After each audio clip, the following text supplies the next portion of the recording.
Hello students, कैसे हो? सभी बढ़िया। जैसा कि लास्ट क्लास में हम डिस्कस कर रहे थे आयोडोफॉर्म की केमिकल प्रॉपर्टी यानी रासायनिक गुण, और रासायनिक गुणों में हमने लास्ट कार्बोल एमीन अभिक्रिया हमने देखी। इसके अलावा हम ये कह सकते हैं कि आयोडोफॉर्म को अगर हम उच्च ताप पर गर्म करें तो ये बैंगनी रंग की वाष्प देता है, या आयोडोफॉर्म इसको अगर गर्म किया जाए यानी ताप का प्रभाव, कई बार इफेक्ट ऑफ टेम्परेचर वो पूछ लेता है, तो आयोडोफॉर्म पर जब भी ताप का प्रभाव पूछा जाएगा तो आप बताएंगे हमें आयोडीन की बैंगनी वाष्प प्राप्त होती है। ये बैंगनी वाष्प किसके कारण प्राप्त होगी? आयोडीन के कारण। याद रह जाएगा। इसके अलावा कई बार AgNO3 के साथ अगर बात करें आयोडोफॉर्म की, तो याद रखना आयोडोफॉर्म AgNO3 के साथ AgI का पीला अवच्छेद देता है। क्या देगा? येलो PPT, पीला अवच्छेद। याद रखना है क्लोरोफॉर्म जो है, शुद्ध क्लोरोफॉर्म AgNO3 विलयन के साथ कोई अवच्छेद नहीं देता था, जबकि शुद्ध आयोडोफॉर्म AgNO3 विलयन के साथ पीले कलर का अवच्छेद देगा। तो यहां दो थ्योरेटिकल बातें हम एक्स्ट्रा याद रखेंगे।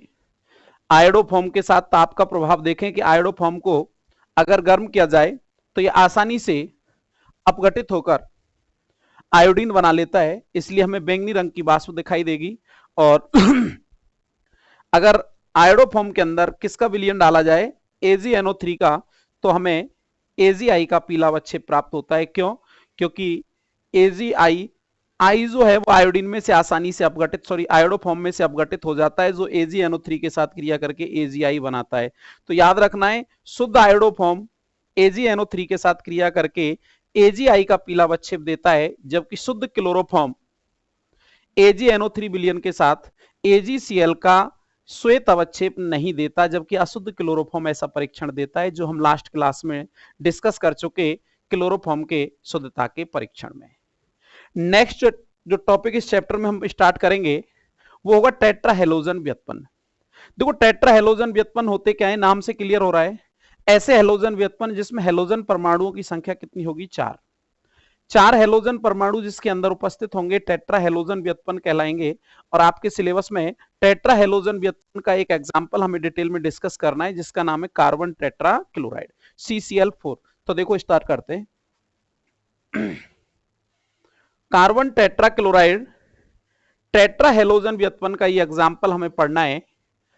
CCl4 को आप IUPAC में ऐसे भी लिख सकते हैं, 4 के लिए टेट्रा, Cl के लिए क्लोरो, और कार्बन की संख्या 1 है, इसलिए क्या बोल रहे हैं आप? मैथेन। तो क्या कहला रहा है? Tetra chloromethane. Clear? Tetra chloromethane या कार्बन टेट्रा क्लोराइड को डिस्कस करने में सबसे पहले हम इसके प्रिपरेशन मेथडों की बात करते हैं। बनाने के मेथड, इसको बनाने की कौन कौन सी विधियों के द्वारा हम इसको तैयार कर सकते हैं। तो फर्स्ट ऑफ ऑल सबसे पहले हम इसको किसके द्वारा बनाएंगे? मेथेन के द्वारा हम इसको तैयार कर रहे हैं। मेथेन का अगर हम क्लोरीनीकरण कराएं, मेथेन CH4, मेथेन की क्रिया क्लोरीन के साथ, दैट इज इक्वल टू, देखो आप चाहें तो एक ही स्टेप में रिएक्शन कर सकते हैं, क्योंकि हमें 4 हाइड्रोजन परमाणुओं को रिप्लेस करना है 4 क्लोरीन के द्वारा। तो हम ऐसा कर सकते हैं कि टोटल Cl कितने ले लें? 8। 8 बोले तो 4 अणु काम में लेंगे, तो 4 दूनी 8, 4 2 जा 8। 8 जो Cl होगा, इनमें से 4 जो Cl हैं ये यहां से 4H लेकर किस रूप में बाहर निकलेंगे? HCl। कितने मोल? 4 HCl। क्या बाहर निकाले? 4 HCl।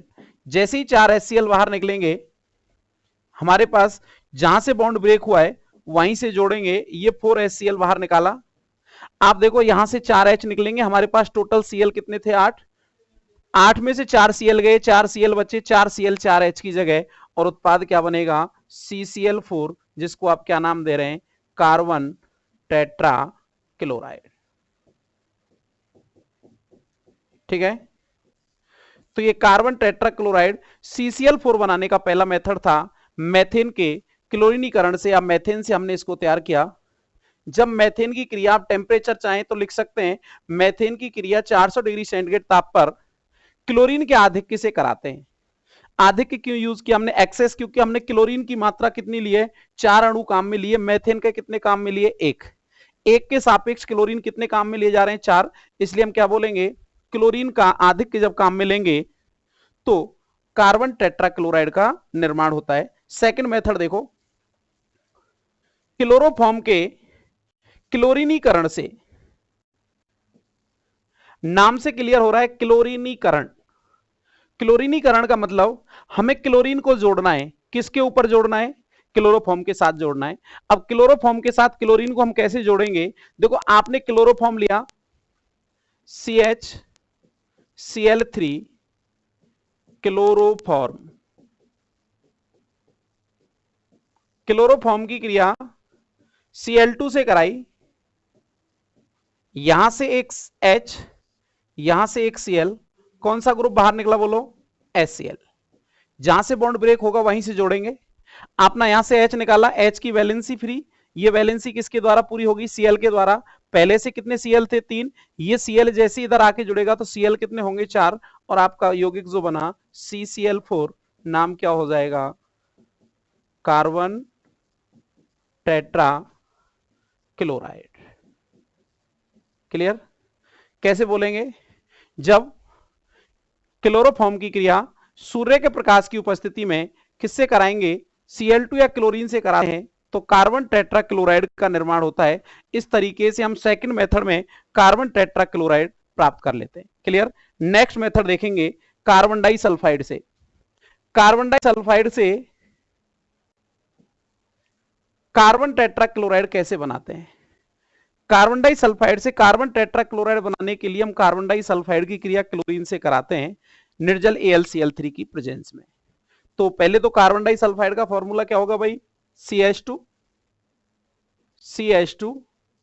react with chlorine in presence of AlCl3, in presence of AlCl3।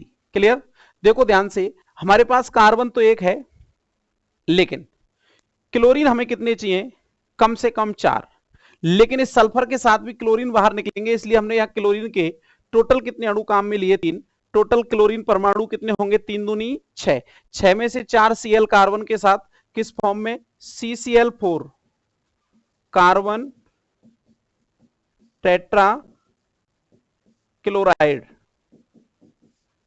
Plus क्या बाहर निकलेगा देखना, हमारे पास क्या बचा हुआ है, 2 सल्फर बचे हुए, 2 Cl, तो यहां बाहर निकलने वाला ग्रुप H2Cl2। ठीक है, आप अगर चाहें तो बनने वाला H2Cl2 वापस कार्बन डाइसल्फाइड से रिएक्ट कर सकता है। देखो कैसे, ये कार्बन डाइसल्फाइड दोबारा से कौन, H2Cl2 की हम क्रिया कराएं तो देखो ये कार्बन वापस क्लोरीन लेकर क्या बना सकता है, कार्बन टेट्रा क्लोराइड। लेकिन एक कार्बन के साथ बैलेंसी कंप्लीट करने के लिए कितनी क्लोरीन चाहिए आपको, 4, तो इसके कम से कम कितने अणु काम में लेने पड़ेंगे, 2, क्योंकि 2 दूनी 4, 4 Cl चाहिए हमें, कार्बन हमारे पास है, ये कार्बन 4 Cl के साथ क्या बनाएगा बोलो, दोबारा से CCl4, प्रेजेंस वही रख सकते हैं एल्यूमिनियम क्लोराइड AlCl3 की। ठीक है, अब आपके पास क्या बचा, 2 सल्फर इधर और 4 सल्फर इधर, टोटल कितने, 6 सल्फर बचेंगे, ये बाहर निकले और प्रोडक्ट बना कार्बन टेट्रा क्लोराइड। इस तरीके से हम कार्बन डाइसल्फाइड से कार्बन टेट्रा क्लोराइड का निर्माण कर सकते हैं। कैसे एक्सप्लेन करेंगे, जब कार्बन डाइसल्फाइड की क्रिया AlCl3 की उपस्थिति में क्लोरीन से कराते हैं या क्लोरीन के आधिक्य से कराते हैं तो कार्बन टेट्रा क्लोराइड का निर्माण होता है। नेक्स्ट मेथड देखें, नेक्स्ट जो इसका टॉपिक आएगा वो आएगा इसके रासायनिक गुण, क्योंकि कार्बन टेट्रा क्लोराइड की अगर हम फिजिकल प्रॉपर्टियों की बात करें तो ये जनरली रंगहीन होता है, कलरलेस होता है, मधुर गंध वाला होता है, इसके अलावा ये वाष्पशील द्रव होता है, वॉलेटाइल लिक्विड होता है, आसानी से इसकी क्या बन जाती है, वाष्प बन जाती है। इसके अलावा हम ये कह सकते हैं ये वाटर सॉल्युबल है, सॉरी जल में क्या होगा, एविलय, इनसॉल्युबल, जल में एविलय होगा, जल में एविलय। और आपको पता है जो जल में एविलय है वो किसमें, कार्बनिक विलायक में क्या हो जाते हैं, आसानी से विलय हो जाते हैं। तो हम क्या कहेंगे, कार्बन टेट्राक्लोराइड जल में एविलय, जबकि कार्बनिक विलायक जैसे बेंजीन, ईथर आदि में क्या हो जाते हैं, विलय हो जाते हैं। इसके अलावा हम ये कह सकते हैं कि कार्बन टेट्राक्लोराइड जो है वो अज्वलनशील प्रकृति का है, इसलिए इसका उपयोग हम आग बुझाने के लिए भी करते हैं। और जब ये आग बुझाने में प्रयुक्त किया जाता है तब इसका एक व्यापारिक या व्यावसायिक एक नाम होता है, इसका पायरीन, जो हमें याद रखना है, पायरीन, ये इसका व्यापारिक या व्यावसायिक नाम है जिसके नाम से इसका व्यापार होता है। तो याद रखेंगे, फिजिकल प्रॉपर्टी इसमें है नहीं ज्यादा, आपको पता होना चाहिए कि ये रंगहीन होता है, मधुर गंध वाला होता है, वाष्पशील द्रव होता है, जल में अविलय होता है, कार्बनिक विलायक जैसे बेंजीन, ईथर आदि में विलय हो जाता है। देन इसके अलावा हम ये कह सकते हैं ये अज्वलनशील होता है, इसलिए हम इसका यूज किस में कर रहे हैं, आग बुझाने वाले। तो आग बुझाने वाले पदार्थ के रूप में जब ये प्रयुक्त होता है तब ये किस नाम से जाना जाता है, पायरीन के नाम से। तो या कई बार वो ऐसे पूछता है कार्बन टेट्राक्लोराइड का व्यापारिक नाम, तो याद रखना अगर व्यापारिक नाम पूछा जाएगा तो हम कौन सा नाम लेके आएंगे, पायरीन। अच्छा, रासायनिक गुणों की हम चर्चा करते हैं। देखो सबसे पहला जो रासायनिक गुण हम पढ़ेंगे इसका, वो पढ़ेंगे अपचयन रिडक्शन। कार्बन टेट्राक्लोराइड का अपचयन हमें करना है। कार्बन टेट्राक्लोराइड का अपचयन कैसे किया जाता है, आप इसको क्लोरोफॉर्म बनाने के मेथडों में पढ़ के आए, याद करो। कार्बन टेट्राक्लोराइड का सूत्र है CCl4, CCl4।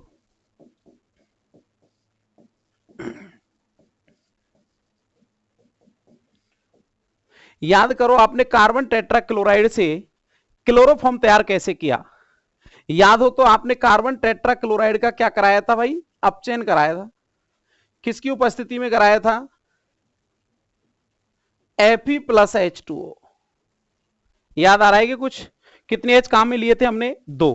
क्या, दोबारा से देखो, कार्बन टेट्राक्लोराइड का Fe+H2O की उपस्थिति में क्या करा रहे हैं, अपचयन। कितने एच काम में आ रहे हैं, 2। आप देखो क्या करना है, यहां से कुछ नहीं, रिएक्शन ऐसे होगी, यहां से एक H, यहां से एक Cl, कौन सा ग्रुप बाहर निकलेगा बोलो, HCl।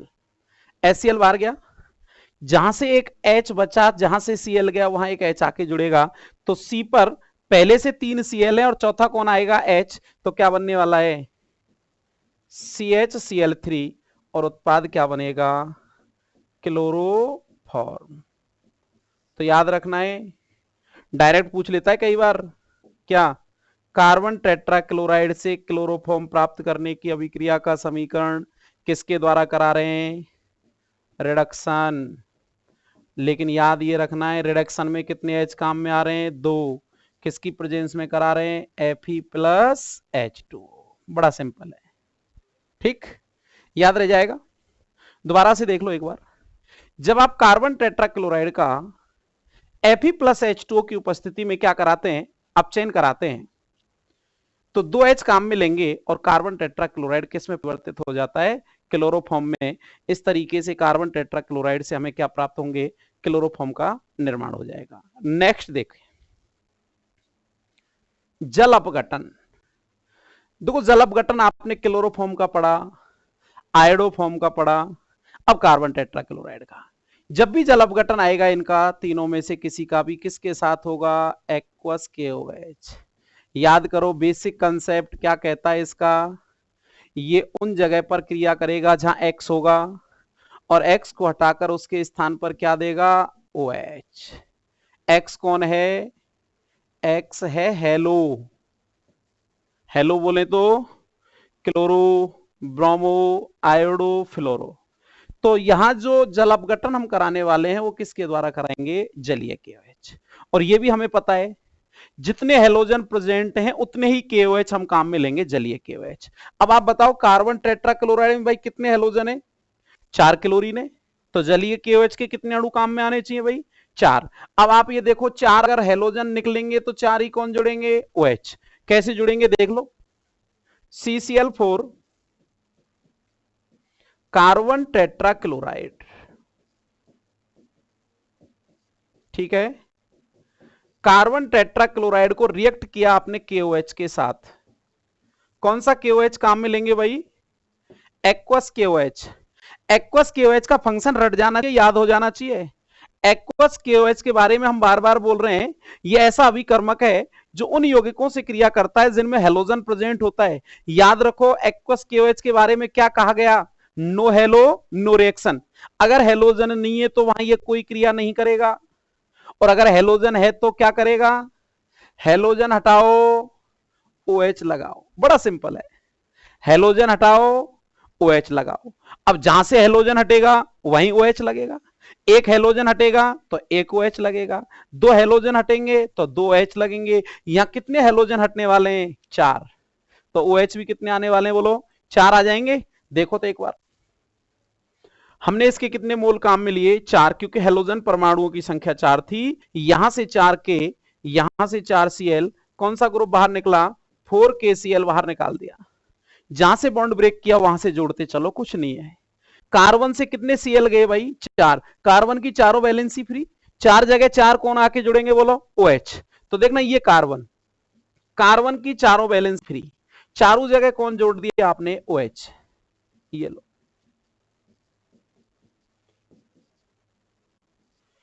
याद आ रहा है कुछ? यदि एक ही कार्बन पर 2 या 2 से अधिक OH उपस्थित हो तो ऐसे यौगिक हमेशा अस्थायी।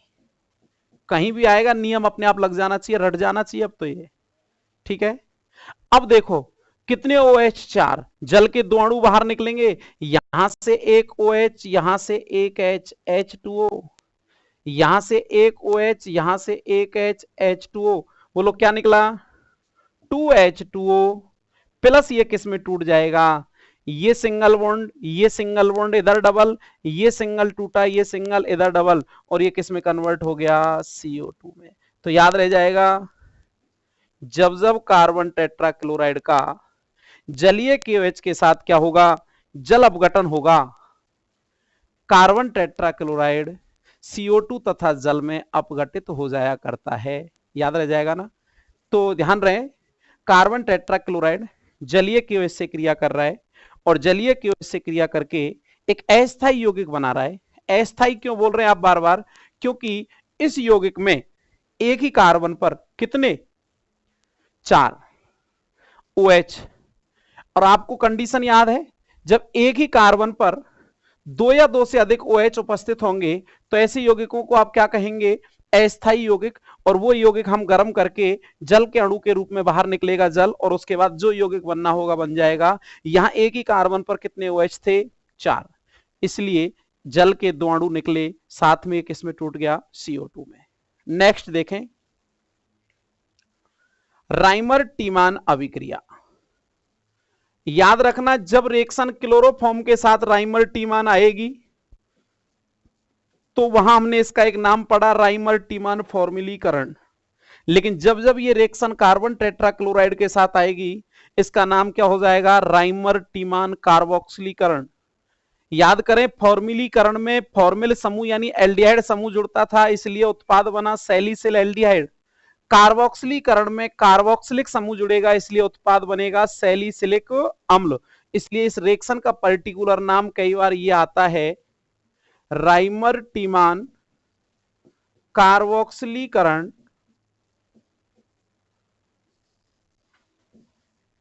इस नाम से आती है पर्टिकुलर। और अगर आपको एग्जाम्पल मिले केवल राइमर टीमान अभिक्रिया समझाइए तो आपकी चॉइस चलेगी, आप फॉर्मुलीकरण दे सकते हैं, आप उसके अंदर कार्बोक्सिलीकरण दे सकते हैं। क्लियर? याद रह जाएगा। देखो कैसे राइमर टीमान अभिक्रिया के अंदर सबसे पहले आपको यह पता होना चाहिए कि जो फिनॉल है वो कार्बन टेट्राक्लोराइड और KOH से क्रिया करता है। कार्बन टेट्राक्लोराइड के लिए CaCl4 plus KOH that is equal to गर्म किया। ध्यान से देखो, राइमर टीमान अभिक्रिया में उत्पाद कौन सी पोजीशन पर बनता था, याद है? Ortho position. तो ऑर्थो पोजीशन का एक हाइड्रोजन हमने यहां शो किया। कौन सा यौगिक लिया हुआ है आपने? फिनॉल। आपको पता है ना, प्रत्येक कार्बन पर एक एक हाइड्रोजन है, जिसकी हमें जरूरत थी उसको हमने शो किया। देखो रिएक्शन कैसे होगी, फिनॉल का ये हाइड्रोजन यहां से ये OH लेकर बाहर निकाल दिया हमने, किस रूप में? H2O की फॉर्म में। और यहां से एक Cl, यहां से एक K, क्या बाहर निकाल दिया? KCl। क्लियर? जहां से बॉन्ड आपने ब्रेक किया वहीं से जोड़ दो, बस कुछ नहीं करना। फिनॉल की ऑर्थो पोजीशन फ्री हो गई, वैलेंसी। इधर KOH पूरा गया यहां से। यहां कार्बन की एक वैलेंसी फ्री हुई होगी, क्योंकि कार्बन से कितने Cl जुड़े थे? 4, जिनमें से कितना निकल चुका है? 1। तो एक वैलेंसी जो फ्री हुई वो रिंग की ऑर्थो पोजीशन पर आके अटैच होगी। और देखना हमारा प्रोडक्ट जो बनने वाला है ये बना, रिंग पर OH पहले से ही था, ऑर्थो पोजीशन पर C जुड़ा, जिस C पर पहले से कितने Cl जुड़े होंगे? 3, 1, 2 और ये 3। यहां तक कोई दिक्कत किसी को? दोबारा से समझ लो एक बार। ऑर्थो पोजीशन का H और यहां से OH, H2O बाहर गया, यहां से Cl और यहां से KCl बाहर निकाला। जैसी ऑर्थो की वैलेंसी फ्री हुई, इस ऑर्थो की वैलेंसी पर कौन आके जुड़ेगा? ये C। और इस C से कितने Cl जुड़े हुए हैं? अभी हमारे पास 3, तो हमने C से कितने Cl जोड़ दिए? 3 Cl। और आपको बताया कि जितने Cl हैं उतने ही KOH फिर काम में लिए जाएंगे। तो आप 3 KOH फिर काम में ले रहे हैं, ये लो 3 KOH that is equal to क्या होगा? ध्यान से देखना, जहां से जो Cl थे वो Cl बाहर निकलेंगे, कितने? 1, 2, 3, और यहां से 3 के, तो ये पूरा ग्रुप बाहर निकाल दिया, क्या बोलो? 3 KCl। ठीक, 3 KCl बाहर। बोलो जैसे ही Cl बाहर निकलेगा, कार्बन की तीनों वैलेंसी फ्री, तीनों वैलेंसियों पर कौन आके जुड़ेगा? OH। तो देखो क्या बना? रिंग। ये जो रिंग है इस पर OH पहले से है, ऑर्थो पोजीशन का C, जहां 3 Cl थे वहां 3 कौन आके जुड़े? OH। ये लो भाई OH। और अब वही कंडीशन याद आ गई होगी देखते ही, कैसा यौगिक बना? अस्थाई। क्लियर? क्यों बना? याद दिलाने की जरूरत है क्या? एक ही कार्बन पर कितने OH हैं? बोलो 3। 2 से अधिक जहां भी मिलेंगे बिना कहे अस्थाई, गर्म करके एक जल का अणु बाहर, यहां से OH, यहां से H, H2O का लॉस करेंगे। जैसे ही जल बाहर निकलेगा, इस C और O के बीच क्या बनेगा? Double bond. देखो क्या बनेगा? C double bond O single bond OH। तो देखो उत्पाद ये बना, रिंग, रिंग पर OH, सामने ऑर्थो पर C डबल बॉन्ड OA। याद करो, फिनॉल की ऑर्थो पोजीशन पर यदि C डबल OH समूह आए तो उसका नाम सैलिसिलिक अम्ल। कौन सा नाम है? बोलो सैलिसिलिक अम्ल। और फिनॉल पर कार्बोक्सिलिक समूह आके जुड़ा, इसीलिए इस रिएक्शन का नाम क्या कहलाया? राइमर टीमान कार्बोक्सिलीकरण। एक बार कंप्लीट रिएक्शन दोबारा से आप देख लें। राइमर टीमान अभिक्रिया के अंदर आप क्या कर रहे हैं? फिनॉल को रिएक्ट कर रहे हैं, क्लोरोफॉर्म प्लस KOH के साथ गर्म कर रहे हैं, तो एक अस्थाई, एक अनस्टेबल यौगिक कंपाउंड बन रहा है, जो गर्म करने पर जल का अणु त्यागता है और क्या बना लेता है? सैलिसिलिक अम्ल। और इस अभिक्रिया को आपने किस नाम से जाना? राइमर टीमान कार्बोक्सिलीकरण। तो ये दो तरीके से क्वेश्चन आपको मिलेगा। डायरेक्ट मिलता है राइमर टीमान कार्बोक्सिलीकरण को एक्सप्लेन करवाए, बड़ा इजी है। और कई बार वो ऐसे कन्वर्जन पूछता है आपसे, वो ये कहेगा राइमर टीमान कहे जब तो डायरेक्ट कर देंगे, वो आपसे क्या कहेगा? ये फिनॉल है और इस फिनॉल को किस में कन्वर्ट करवाएगा? सैलिसिलिक अम्ल में। तो आप याद रखेंगे, जब भी फिनॉल से सैलिसिलिक अम्ल बनवाए, कौन सी रिएक्शन के थ्रू जाएंगे? Reimer Tiemann carboxyl.